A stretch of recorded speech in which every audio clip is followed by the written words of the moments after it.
Soy Fernando Díaz Villanueva, hoy es 19 de agosto de 2021 y esto es La Contracrónica.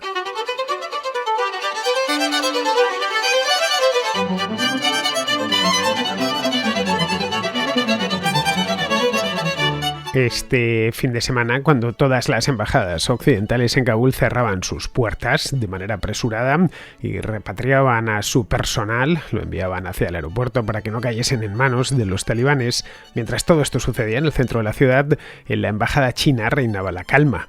No tenían allí miedo de ser víctimas de un asalto violento, como si temían las embajadas europeas o la estadounidense. El gobierno de Xi Jinping había cursado órdenes para que sus diplomáticos estableciesen contacto con los líderes talibanes tan pronto como entrasen en la ciudad, ya que la intención de Pekín era reconocer el nuevo Emirato Islámico, el Emirato Talibán, que acaba de ser proclamado. La reacción del régimen chino ante la toma de Kabul y el triunfo de las milicias talibanes era previsible desde que comenzó la ofensiva hace ya unos meses. No se sabía si iba a ser una cuestión tan rápida como al final ha terminado siendo, de apenas 2 semanas, o como se pensaba incluso la semana pasada, hace solo una semana, que se pensaba que esto iba a durar 5 o 6 meses. Pero vamos, se da por seguro que antes de final de año los talibanes se habrían hecho con el poder. Bien, pues a finales del mes de julio, es decir, no hace ni siquiera un mes, el ministro de Exteriores chino, que se llama Wang Yi, se reunió con una delegación talibán a la que trató de una forma muy cortés. Se limitó a pedirles que cortasen cualquier tipo de relación que tuviesen con grupos terroristas, básicamente para no complicarles a ellos la papeleta. China no quiere problemas, su intención es satelizar a Afganistán, incorporarla dentro de su área de influencia y ganar profundidad estratégica en el centro de Asia. Pero claro, eso implica antes tener un país estable, es decir, que Afganistán sea un país estable, cosa que hoy por hoy pues no lo es. China ha invertido a estas alturas ya mucho dinero en los últimos años en su nueva ruta de la seda a través de las estepas asiáticas y no quiere un foco de problemas al sur de esta ruta. Tiene además intereses mineros en Afganistán, que es un país rico en infinidad de minerales, pero sobre todo en tierras raras, que son fundamentales para la industria tecnológica. Para explotar esa riqueza necesita un país tranquilo, pacífico, que evite meterse en problemas más allá de sus fronteras. Eso evidentemente tendrá consecuencias en la región, ya que de salirse con la suya, los chinos habrán colocado un valioso peón en las puertas de Irán y al borde mismo del Golfo Pérsico. En Estados Unidos, donde confiaban en que el gobierno de Ashraf Ghani resistiese, ven semejante movimiento con preocupación y se percatan ahora del gran error estratégico de dejar el país abandonado a su suerte.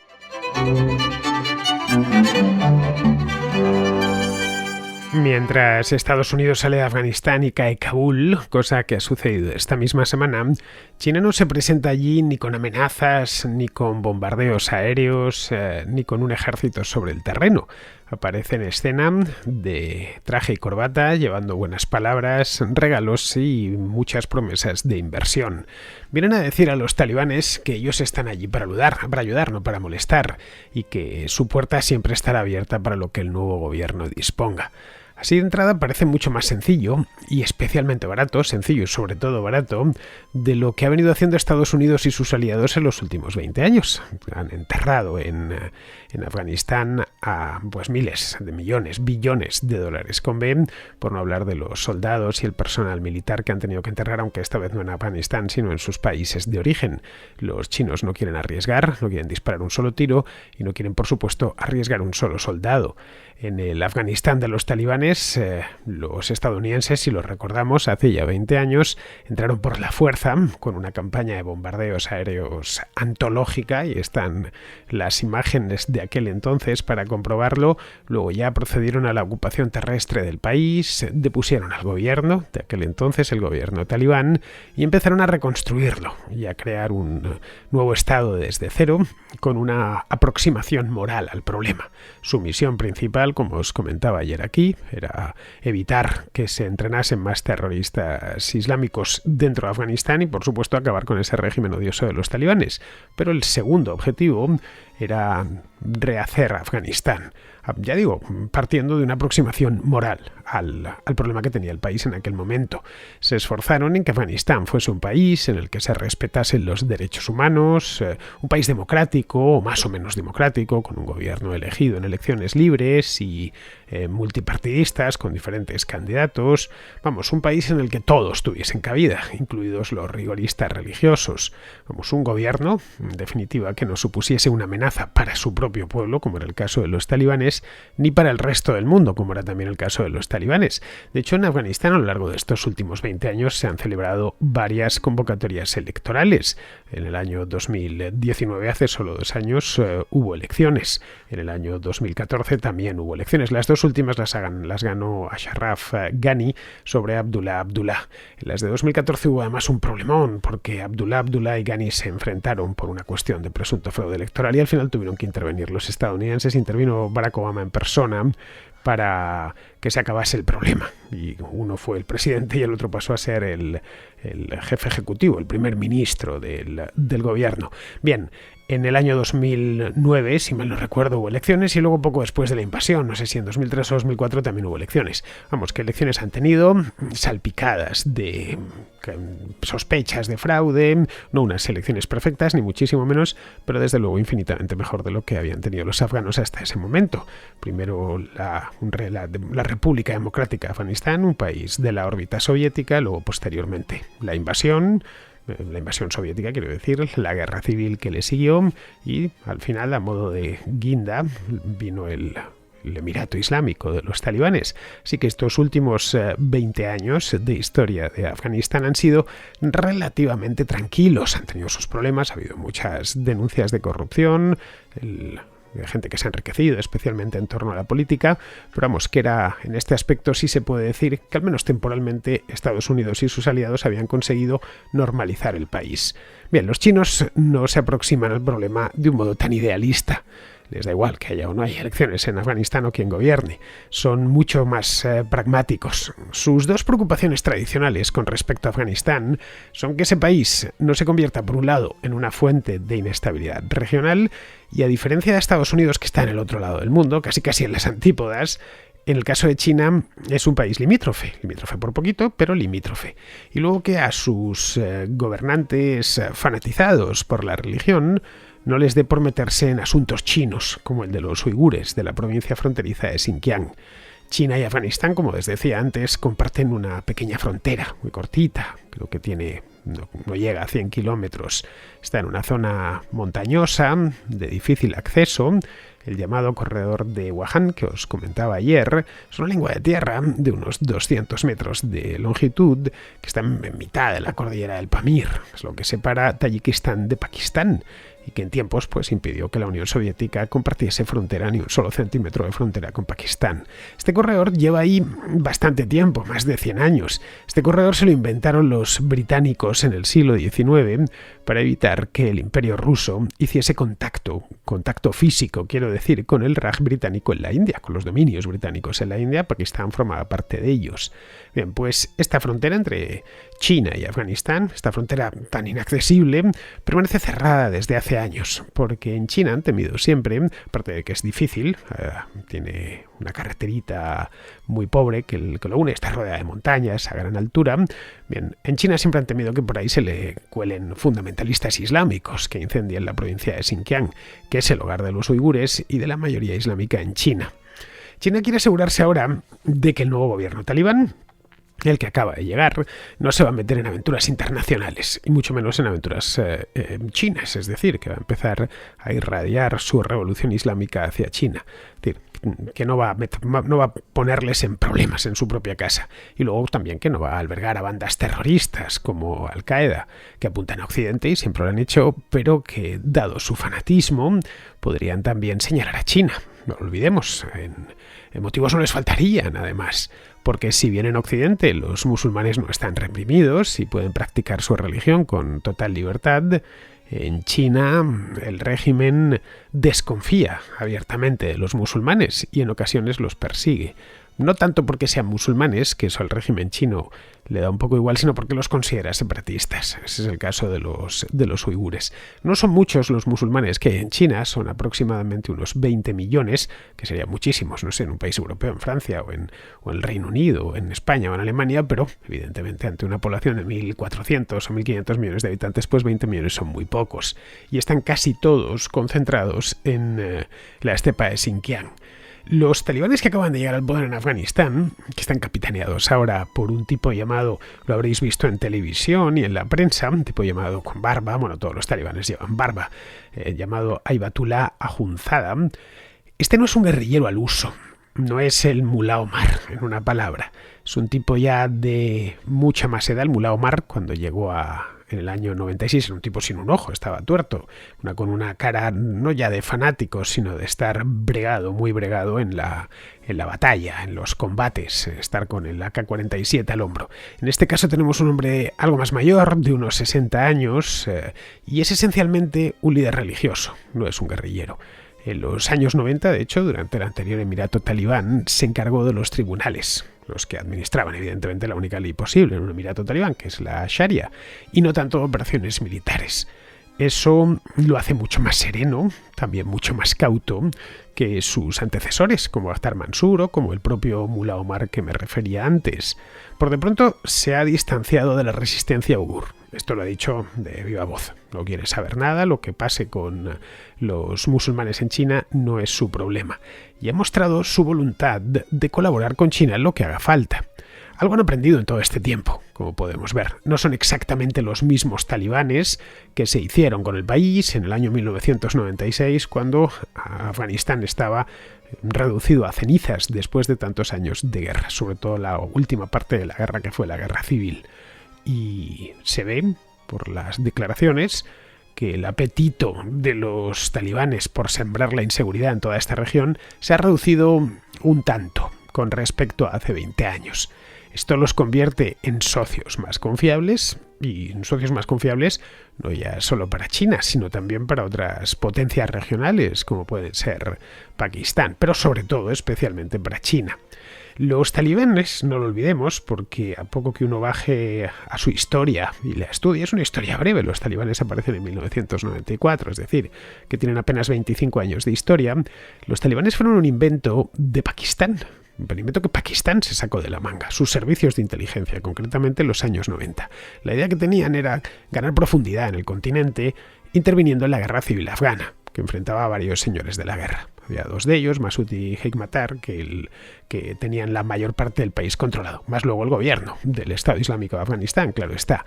Bien, lo que pensaron los servicios secretos pakistaníes en aquel momento era que podían entrenar y armar a una milicia de estudiantes fanáticos del Corán. De hecho, talibán significa eso mismo, estudiante, de etnia pastún. Hay pastunes tanto en Afganistán como en el norte de Pakistán. La ciudad de Peshawar es esencialmente está en Pakistán, pero es una ciudad pastún, para que entrasen en Afganistán, se apoderasen primero de Kandahar y luego se hiciesen ya con todo el país. En aquel momento, esto es mediada la década de los 90, los afganos estaban ya cansados de guerra. La invasión soviética se había producido en 1979 y estamos hablando de más o menos el año 95-96, es decir, habían pasado 15 años de guerra, una guerra muy pesada, primero contra los soviéticos y luego posteriormente entre ellos. El país estaba completamente destruido, no hay más que ver las imágenes que llegaban de aquel entonces de Afganistán. La propia capital, Kabul, era completamente irreconocible con respecto a lo que había sido antes, en los años 60 o 70, o lo que es ahora, en nuestros días. Así que muchos afganos de todo tipo, no solo los religiosos, o los muy religiosos, veían a los talibanes casi como unos libertadores que traían paz, traían justicia, estabilidad. Lo que trajeron no fue nada de eso, por supuesto, fue puro desvarío y locura. No solo sometieron a los propios afganos a una tiranía teocrática terrorífica, sino que metieron en problemas a los pakistaníes, a quienes el juguete que habían creado se les fue de las manos y cobró vida propia.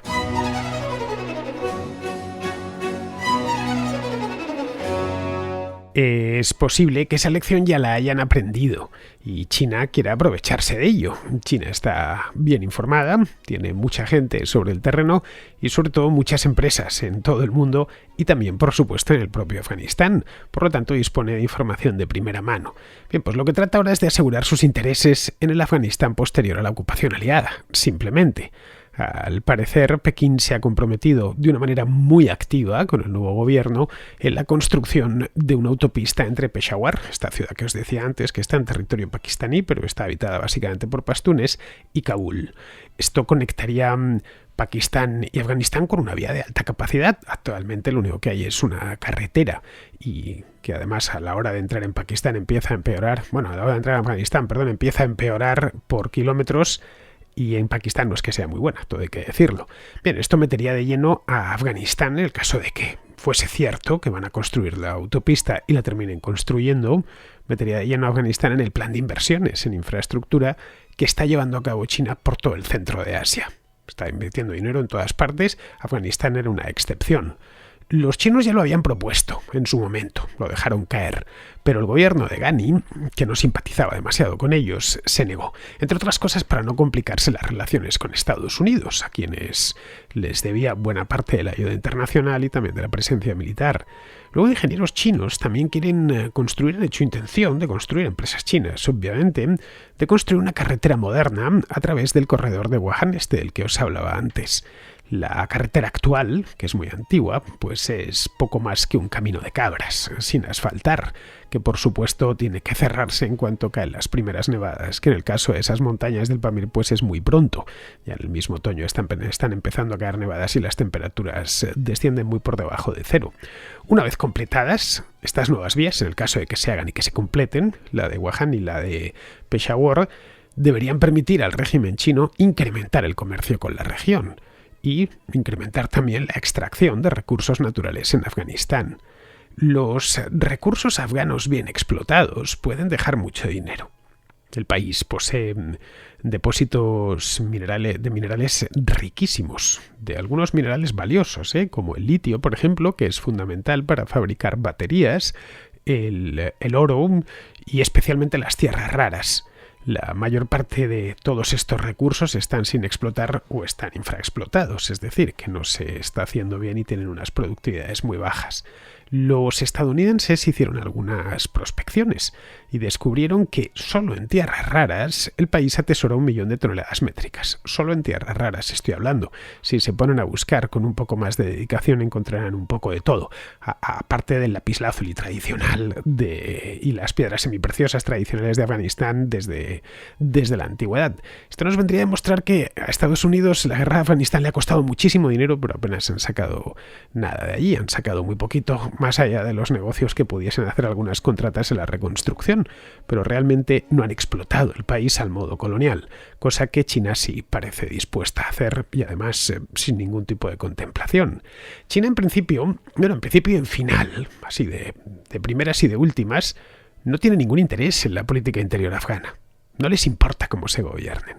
Si aplican la Sharia o no la aplican, en qué medida o con qué dureza aplican esa misma Sharia, si obligan a las mujeres a ir con un burka o si celebran ejecuciones públicas de pecadores como en los tiempos del anterior emirato, en estadios de fútbol. Que se respeten los derechos humanos en Afganistán, a los gobernantes chinos les trae sin cuidado, porque a fin de cuentas ellos tampoco los respetan en China, así que no pueden pedir fuera lo que no están respetando ellos mismos en su país. Lo que les interesa de Afganistán, aparte de sus recursos, que como ya digo podrían ser muy prometedores a poco que se lo tomasen en serio, es su situación estratégica. Afganistán es un país encerrado, no dentro de un continente, carece de costa, de hecho la costa está bastante lejos, la del Mar Arábigo, la del Océano Índico, pero hace frontera nada menos que con 6 estados, algunos importantes. En el sentido de las agujas del reloj, tengo el mapa delante ahora mismo, pues estoy viendo Irán, Turkmenistán, Uzbekistán, Tayikistán, Pakistán y la propia China a través de este corredor de Wuhan. Es, de hecho, una pieza clave la parte sur de la ruta de la seda.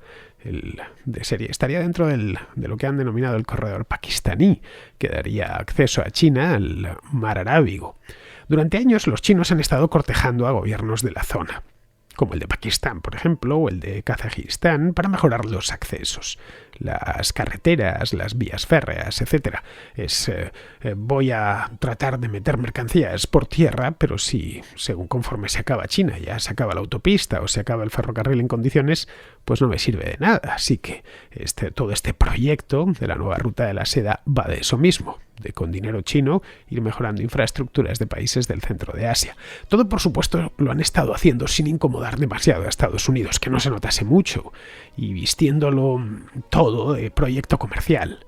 Bueno, el hecho mismo de que lo hayan bautizado el Belt and Road, es decir, el cinturón y la carretera, la nueva ruta de la seda, es un nombre muy publicitario y muy bonito. En este tiempo han tratado de asegurar todas las rutas comerciales de la región, pero en Afganistán no podían entrar, claro, porque era terreno vedado.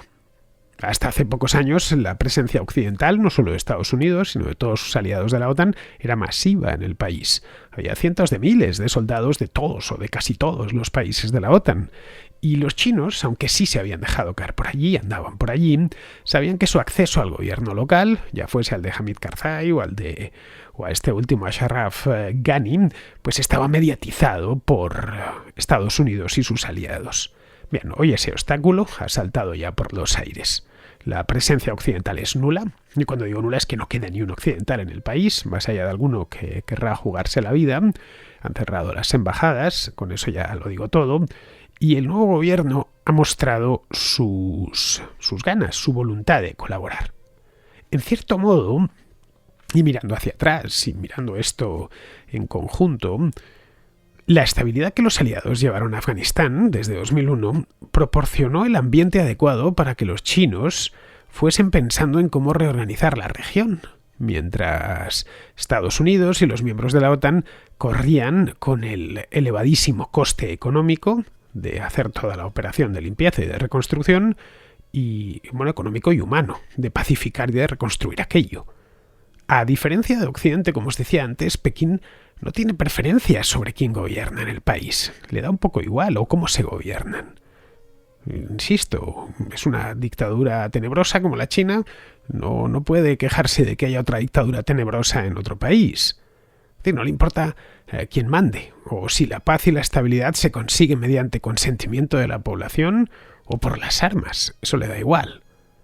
Actualmente China tiene ya inversiones, pequeñas inversiones en Afganistán, una mina de cobre, por ejemplo, en las afueras de Kabul, y está haciendo prospecciones petrolíferas en el norte del país. También hay incluso según he podido leer, un instituto Confucio en la Universidad de Kabul, como estos institutos Confucio que han ido abriendo por todo el mundo. Bien, ese supongo que lo cerrarán, claro, si es que no lo han cerrado ya, claro está. Pero bueno, las inversiones han cuidado mucho de mantenerlas. Probablemente el instituto Confucio ese de la Universidad de Kabul, los propios chinos lo han cerrado antes de nada y han devuelto a sus especialistas a Pekín corriendo para no molestar. Así que podríamos encontrarnos aquí con una paradoja un tanto curiosa. El triunfo de los talibanes podría ser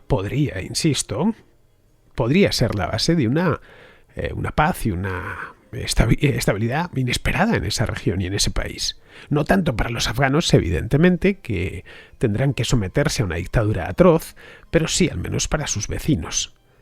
Pero, ojo, es condicional. Al igual que podría suceder eso, podría suceder lo contrario. Todo en función de lo realista que sea este hombre, Ayatollah Akhundzada. En el pasado los talibanes demostraron que son poco realistas y que se toman su programa político religioso, viene a ser lo mismo, todo para ellos es lo mismo, se lo toman muy en serio. Lo que les metería en problemas automáticamente además con pakistaníes, con iraníes, y por supuesto con occidentales, si les da por acoger de nuevo a terroristas islámicos de todo el mundo y que entrenarlos y que organicen atentados desde allí, como pasó el 11S. Aquí China evidentemente necesita mucha cautela. Por eso se han aproximado de un modo tan suave. El gobierno chino se debate ahora mismo, de hecho, en Afganistán entre dos doctrinas diplomáticas. La tradicional hasta ahora, que es la que ensaya desde tiempos de Deng Xiaoping, es la del ascenso pacífico. Nosotros estamos emergiendo, pero somos pacíficos.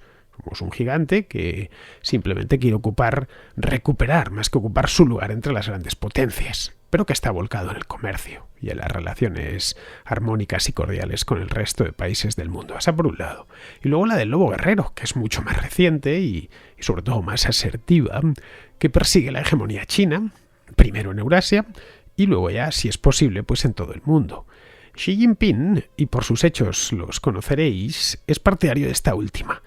Pero en Afganistán podría ser contraproducente, porque los yihadistas podrían verlo como una intromisión y, bueno, serían los chinos entonces los destinatarios de su ira, de sus bombas y de toda su violencia. Esto evidentemente está aún por ver. Quedan dos incógnitas en el aire. La primera es cómo se desarrollará el nuevo emirato y qué actitud exterior tomarán.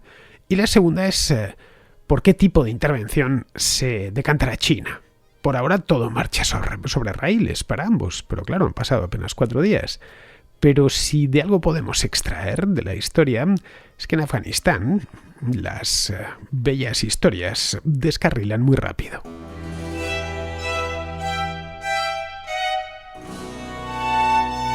Vamos con la contrarréplica. Empezamos con Simón de Pamplona, que nos trae una noticia mierder un tanto desconcertante. Te llamo para contarte la noticia mierder de la pandemia tardía. Una directivo del sistema de vacunación en el estado de Tennessee, en Estados Unidos, recibió un bozal para perros por correo y lo denunció como un delito de odio. Fue, sin embargo, despedida poco después. Y con las quejas de ella, de su marido y de su exorganización, se lanzó una investigación que descubrió que el bozal había sido comprado en Amazon por ella, con su propia tarjeta de crédito. Si es que en los bulos de los delitos de odio estamos llegando a unos niveles. He leído la noticia que me envías. Al principio pensaba que el bozal lo había pedido porque la mujer esta y su pareja, bueno, Simón, que tenían unos gustos íntimos un tanto extraños, ya sabes, hay gente para todo. Pero no, al parecer denunció lo del bozal porque esta mujer es médico y quería así hacer saber al mundo que quieren taparle la boca con el tema este de las vacunas. Así que nada, la buena mujer, que es de Tennessee, pidió un bozal para perros por Amazon. Se lo enviaron por mensajería y cuando lo recibió, pues puso el grito en el cielo para hacerse la víctima. Pero no se conformó con eso. Pidió junto a su marido que la policía investigase todo lo que pudiese. Eso que le habían hecho, ese acoso que le habían hecho. Claro, la policía lo tuvo muy fácil. Debió solicitar el embalaje, llamó a los de Amazon y estos le dijeron que sí, que el bozal lo habían enviado porque lo había pedido la propia señora pagándolo con su tarjeta de crédito. Vamos, que no se puede ser más torpe. En este mundo en el que ser víctima de algo da poder y algo así como una especie de legitimidad moral, muchos quieren hacerse pasar por víctimas de algo, porque claro, entienden que la sociedad les prestará más atención.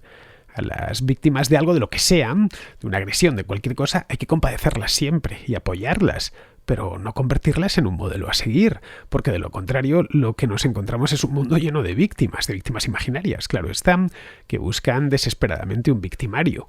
Bien, seguimos con Ricardo, que está en Estados Unidos y que se despacha a gusto contra Biden, aunque no solo por lo de Afganistán. Hola Fernando, ¿cómo estás? Buenas noches. Acabo de escuchar tu contra del día agosto 17, para mí noche del 16, y la verdad, pues, ¿qué más puede uno anexar a tu gran resumen? Lo único que quería era decir un poquito de noticias que han pasado en estos últimos 6 meses. En Estados Unidos, la inflación descontrolada. No solo no se reconoce que se está haciendo lo contrario, en crecer la deuda pública, los precios de las medicinas normales, por ejemplo, los inyectores de EpiPen a 400 pavos. Y en un mes de insulina, $800. Claro, como debe ser. Pero los inyectores de sobredosis de drogas gratis. Claro, porque los drogadictos son enfermos, ¿no? El precio de la gasolina por las nubes. Sin explicación alguna, bloqueó la línea que traía el petróleo de Canadá a Estados Unidos. Pero eso sí, permitió que los acueductos de la zona ruso-alemana pase Pedro por su casa. Y ahora está pidiendo a los árabes que manden más petróleo. La inmigración, caos total. El mismo jefe de inmigración en un audio, cuando pensaba que no lo estaban grabando, declaró que había perdido el control. Más de 1 millón o muchísimos más con COVID entrando por la frontera. No se les hace ningún test. Se les deja pasar, bueno, en muchos de los casos, y se les mete en aviones o los ponen en hoteles, claro, pagados con dinero del contribuyente, ¿no? Todo muy bien. Y nada que decir de las cárceles de los niños, ¿no?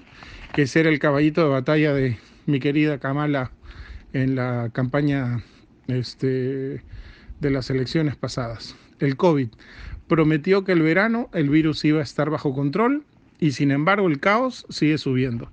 Pfizer ahora ha bajado sus expectativas al 47% de eficiencia frente a la Delta y no se sabe qué hacer. Pero han dicho que vamos a tener que volver a las mascarillas, pese a que muchos estudios dicen que no sirven o tiene una bajísima injerencia en los contagios.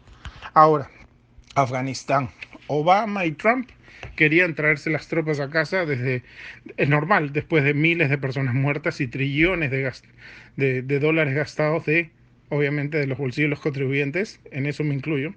Pero hasta ahora, pero no era fácil, claro. Se necesitaba años de negociaciones, no solo con los talibanes, sino con Irán, Pakistán, Rusia y hasta China. Pero ha venido el Tito Biden y quita las tropas en un plis-plas. Y de repente, caos. El talibán ha tomado el control de Kabul, la gente agarrándose a los aviones en desesperación y Biden de vacaciones. La Kamala desaparecida. Y la que da las conferencias de prensa, out of office, durante una semana. Solo hace 3 semanas Biden dijo que era imposible de que los talibanes recuperasen territorio. Así que nada, pues nada. Ahora, como tú bien dices, tomaron control del país y todo el mundo corriendo como ratas a un barco incendiándose. Claro, y solo para recordar que los talibanes pues desprecian a la mujer, necesitan llevar el burka todo el tiempo, se aconsejan castigos públicos, amputaciones de los miembros, en fin. Niñas no pueden ir al colegio después de los 10 años. Y claro, llevamos 6 meses de lo bueno de este grandioso gobierno. Pero pues se fue el malo, ¿no? Se fue el malo. Lo más gracioso de todo esto, o lo más intrigante de todo esto, es la falta de honestidad. Ningún votante de Biden tendrá la decencia de admitir nada, ¿no? Es el integrismo total. Con mi candidato hasta la muerte. La gente se olvida de sus propios intereses, o de sus familias, o solo defender a tu propio candidato y se acabó. Mientras tanto, más dinero gastado, van a extender las ayudas. Esto es un pandemonio.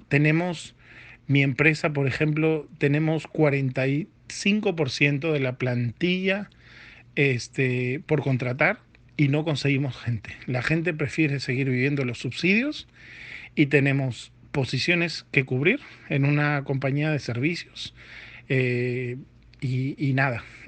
Todo Estados Unidos, por donde vayas, carteles, I'm hiring, bonus package, dan beneficios, Amazon contrata y ofrece $1,500 después de 6 meses, pero nada, con los beneficios hasta la muerte.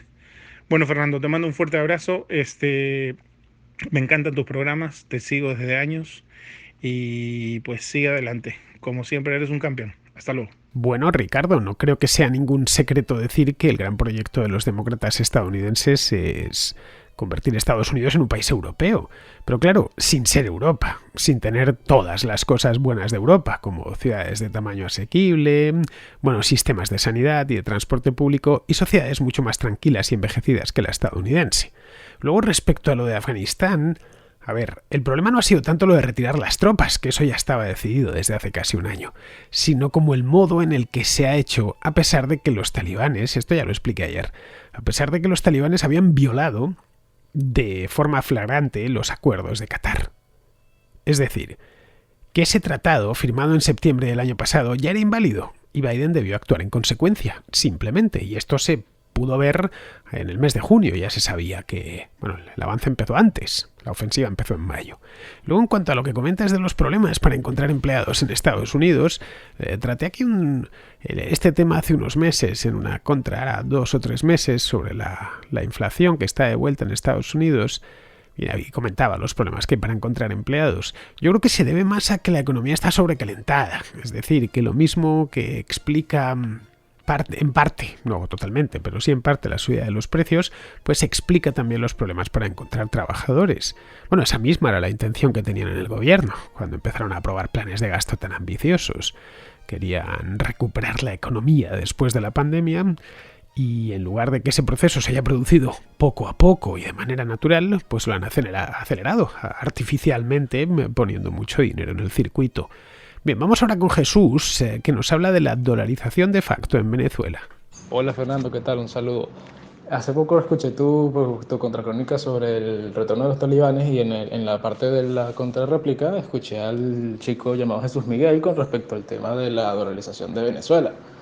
Yo también soy venezolano y vivo en Venezuela y me llama mucho la atención en la pregunta de Jesús, ya que, de hecho es tocayo mío, ya que en Venezuela ya hay una dolarización por debajo de la mesa, por decirlo así, ya que no es oficial, pero si uno con ir a cualquier establecimiento, a cualquier mercadito, cualquier supermercado, ya ves precios en dólares, todo etiquetado en dólares, y cuando te van a cotizar algo siempre es en dólar.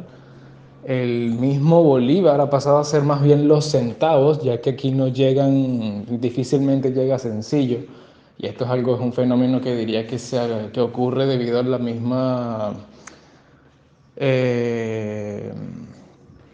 al mismo narcotráfico, que los dólares que llegan acá a Venezuela son más que nada por narcotráfico y llegan en montos grandes, billetes de 50, 100 y 20.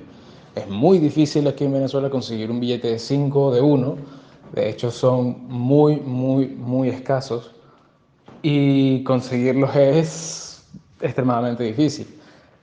De por sí, añadido a todo eso, también hay comerciantes, que incluso eso sería otro fenómeno que la gente llama, que el mismo país ha inflado lo que es el dólar, lo cual yo lo considero poco probable debido a lo que tú mencionas, a la respuesta de Jesús Miguel, que es que el gobierno no tiene control sobre el dólar, por lo tanto no puede tener esa fuerza para inflar la moneda.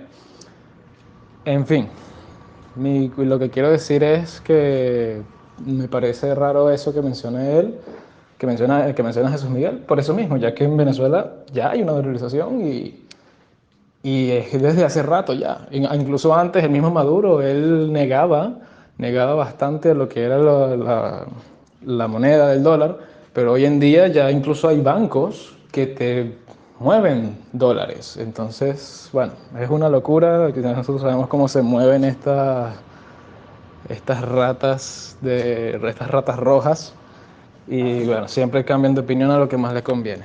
En fin. Solamente quería acotar eso a lo que era la conversación que presentó Jesús Miguel y bueno, espero si tiene alguna otra duda, esperemos que se comunique por esta vía. Venezuela, Jesús, está dolarizada de facto, pero no de jure, como le pasa a Cuba, que está dolarizada de facto, pero no de jure. Y eso no tiene nada de bueno, porque crea una dualidad monetaria que abre una brecha bestial en la sociedad. Vamos, que crea una injusticia muy grande, porque solo beneficia a quienes tienen acceso a la moneda fuerte, es decir, a los que se dedican a la economía informal, a quienes tratan con turistas o a quienes tienen relación con el extranjero mediante familiares que les envían remesas. Los que dependen de un salario formal, como los empleados públicos, por ejemplo, o los de muchas empresas, ese salario se lo liquidan mensualmente en la moneda de curso legal, que no vale nada. El caso de Venezuela es peculiar porque el bolívar hoy es una moneda destruida y que sufre un repudio masivo por parte de los usuarios de esta moneda, es decir, de los venezolanos. Hace unos meses vi un reportaje en el que comentaban que un billete de autobús en Caracas costaba algo así como un dineral, 150.000 bolívares, pero que eso convertido a euros serían 5 o 6 céntimos de euro. Así que es normal que quien pueda pues pueda permitírselo, claro está, porque tiene dólares, pues evite emplear el bolívar. Eso sí, algo así como la mitad de la población más o menos no tiene acceso a dólares, o tiene un acceso muy complicado a dólares. Esta dolarización desordenada tiene algunas ventajas, claro está, porque a una parte de la población le sirve para resguardarse de la inflación, pero también sus desventajas, porque aunque puedas comprar y vender en dólares, incluso abrir cuentas bancarias en dólares, ojo, esto solo desde hace unos meses, desde que lo permitió el gobierno. La realidad es que te expones a que en cualquier momento el gobierno vuelva a prohibir su uso y obligarte a utilizar bolívares. Bueno, que directamente se apodere de tus dólares, que es lo que sin duda hará Maduro en cuanto tenga necesidad de ellos. Lo que se ha conseguido esta dolarización de facto es acabar como por ensalmo con el desabastecimiento general que había en Venezuela. Y esto viene a echar por tierra todos los argumentos de los que defienden la creación de moneda a mansalva. Vamos, de los apóstoles de la impresora, como el hermano del ministro Garzón. Bien, pues vamos a terminar ya, vamos con Pizarro, que nos habla del tema este de Afganistán. Derrota o humillación, deshonor, fracaso, inoperancia y estupidez.